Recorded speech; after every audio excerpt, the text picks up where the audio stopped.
My name is Pearl John. I'm from the University of Southampton's Department of Physics and Astronomy, and delighted to be a member of Photonics4All.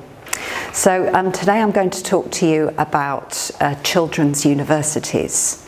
So what I'll do is define what a children's university is, talk about the partners involved in this part of the Photonics4All project, look at the aims and objectives for undertaking the children's universities as part of Photonics4All.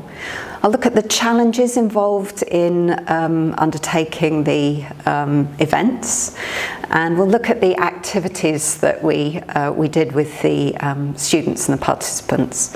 I'll talk a little bit about the methods of evaluation that we used to see how successful our event was, talk about the impact, and conclude.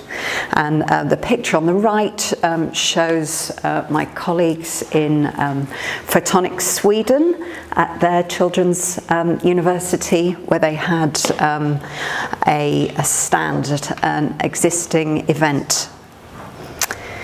So what is a children's university? Well, it's an event offered during children's holidays.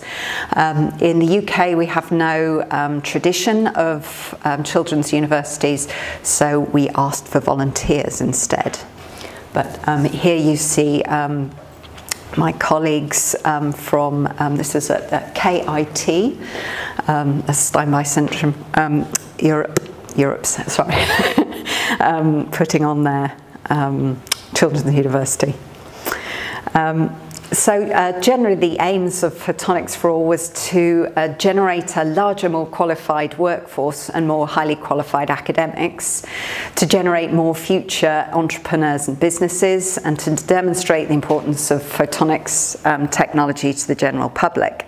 So a long-term aim then would be to inspire the children to take up photonics as academics or in businesses, or just as supportive members of the public. The partners who plan to take part in the children's university events are shown here, but we did have extra activities done by my colleagues in Slovakia and Italy, which aren't shown here, but that was added for another over 100 students.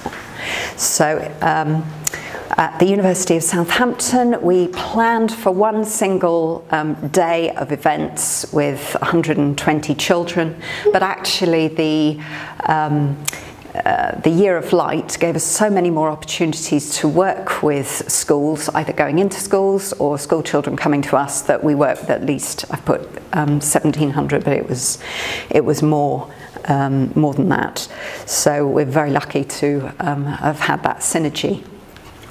So, and there's Steinbeis Europa Zentrum working with 250 children at 1 year, and then the next another 150, and Photonics Sweden working with 133, and Austria working with 3-hour workshops with 11 children in each. So very different experiences and different events in the different countries, but with an overarching aim to inspire, and I'll talk about that further in a minute. So we wanted participants to know what photonics is, to be able to give examples of photonics technologies that were important in their lives, to know some basic light theory.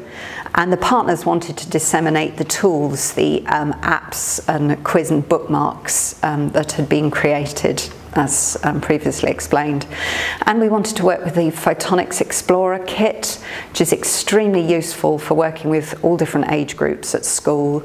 You can use the same equipment but adapt it for different age groups. Our learning objectives and outcomes for the activities were different depending on the age groups that we were working with, but we wanted students to, or the children to know applications of light that were relevant in the different countries to the different research interests of the groups. So some had a bigger emphasis on telecommunications or manufacturing, biomedicine and entertainment. So children learnt different sources of light, how light travels, how light is measured, and how light and colour are perceived. And they were able to gain some skills, building a spectroscope. I'll show you a photograph of that in shortly. Identifying gases with spectroscopes. The SPIE gave out glasses, diffraction glasses for the International Year of Light, which was a huge hit and very helpful for a number of different children's universities. Brilliant to have something to take home, to take to parents to, and family members and friends for greater impact. At Southampton, students made collages with polarising filters. Have a look at this, which was their most favourite activity. This was working with sellotape and lights, and didn't matter what the age was of the participant, everybody enjoys doing that. Children of all ages. We created mobile phone optical illusion, so it looked as though it was a 3D object moving along the top of the mobile phone, and we created name tags that were laser etched, and students had to assemble LEDs and batteries, and then we did long exposure photographs with the LEDs and batteries to create images. That was also very popular. We wanted students to be really inspired, really enjoy their experience, and to be more likely to want to go on and study physics and photonics as a result. So I've talked about some of the sample activities. The top here you can see students using spectroscopes to identify different gases. That's a great activity for lots of different age groups. Mobile phone ghosts were shown at the bottom, and we ran laser shows for students and used the Photonics Explorer kit, which is shown at the bottom there, which is a delight to work with. I should say University of Southampton are now partners with IST to work with the photonics kits to teach teachers how to teach their students photonics. So some of the challenges, my pictures have been squished, were working in different manners. Sometimes people had to work with children of a really diverse age range, and it's very difficult to have to be teaching some students of different ages, different, well, because they'll have different levels of understanding at the same event. And in Southampton or in England, we have a problem that photonics or physics is seen as a boys' subject, not suitable for girls. So we work very hard in creative ways to encourage girls to study physics. So we marketed our event as a day of art and science and made the day very creative, and we're able to get 40% of girls to volunteer to come for that. Overall there was a gender balance, and we were concerned to make sure that it really was photonics for all. So we went to some disadvantaged schools. In fact, a majority of the schools who came to Southampton were from disadvantaged areas to try and encourage people from all backgrounds. To evaluate the success of the day, we used a number of different methods depending on our participants. You can see one of the young students there writing their opinions, what they've learned, how much they've enjoyed themselves, and we also did more formal questionnaires for the 13 and 14-year-olds, and we found that students were much more likely to recommend studying physics as a result of the day. So the impact, we looked at, we hoped to reach 500 people when we planned the project, and we've reached over 6 times that. And we're looking at what's the significance, as well as how many, so qualitative as well as quantitative data.